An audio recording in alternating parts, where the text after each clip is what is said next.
чулууны үйлдвэрт ажилладаг хэдэн залуучууд за хамтран ажилладаг ах トゥ хамаатан салынхаа давуу байдлыг ашиглаад тэпэнд байсан үнэт чулуунуудын за удаа дараагийн үйлдэлээр одоо хулгайлан авч за бусдад зарж борлуулад за үүнийг нь мэдсэн эцдүүд нь уг чулуу ховор нандин олон газар олборлдог, олон газараа худалдаа халагддаг. За тусгай зөвшөөрөлтөй буюу гарал үүсэлтэд худалдаа халагддаг учраас удахгүй баригдана гэдгийг мэдээд хүлээж ирсэн байгаа. За тэгтэл удахгүй ийм чулуу зарах чана гэсэн мэдээлэл гадаад улсаас ирсэн байдаг. Танаа уурхаас алдагдсан чулуу юм шүү. Зарна гэнэ гэсэн мэдээлэл бүр гадаад улсаас ирсэн байдаг. За тэр мэдээллийн дагуу одоо уурхайн эзэд үйлдвэрийн эзэд нь хайсаар угаад мөнгийг нь төлөөд одоо уг хулгайд алдсан чулуугаа олж авсан байгаа. За эндээс чулуу зарсан хүнд за хинээс авснаа хэлчихээ. Энэ бол манайхаас алдагдсан чулуу байна гэж хэлэхээр явдаг газараа яв, хэлдэг газараа хэл. Тэгээ цагдаад оч юу болж долоох ингэдэг ийм байдлаар хандсан байна. Одоо өөрийн компанид ажилладаг нөгөө ах トゥ хамаатан садан тэр чулуутай ойр дотн харилцдаг. За нөгөө сэжилж байгаа улсуудаа бас ирсэн байгаа. За авсан бол авснаа хэлээд үннээ хүлээчихээ.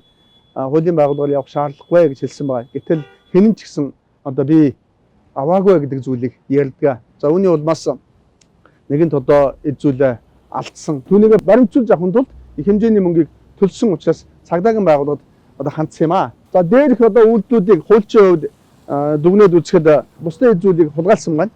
Энэ тохиолдолд 5 жилийн орхиол байна. За орон байранд нь нэвтрээд тээврийн хэрэгсэл ашиглаад их хэмжээний эд зүйлийн гэхээр 2-8 жилийн хорхолтойгоор зөвшөөрөгдөж байна. За 3 буюу түүнээс дээш удаа одоо хулгай хийж амьдралынхаа их усрыг болгосон гэх юм бол 5-аас 12 жилийн хүртэлх хорхолтой ийм гэмтэлтэй одоо холбогдож штэ. Хамгийн гол нь за дамжуулан зарсан хүний хувьд ч гэсэн энэ бол гэмтлийн замаар олсон эд төрөнгийг мэдсээр үж ашигласан, зарцуулсан бол мөнгө угаах гэмтрэг болж байгаа. Уг чулуу бол гарал үүсэлтэй байдаг.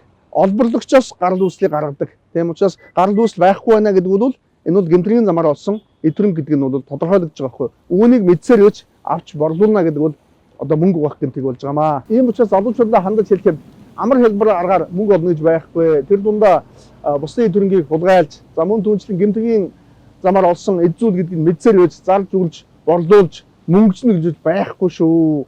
Ер нь бол тэгээд дэмэл байдаг байхгүй юу?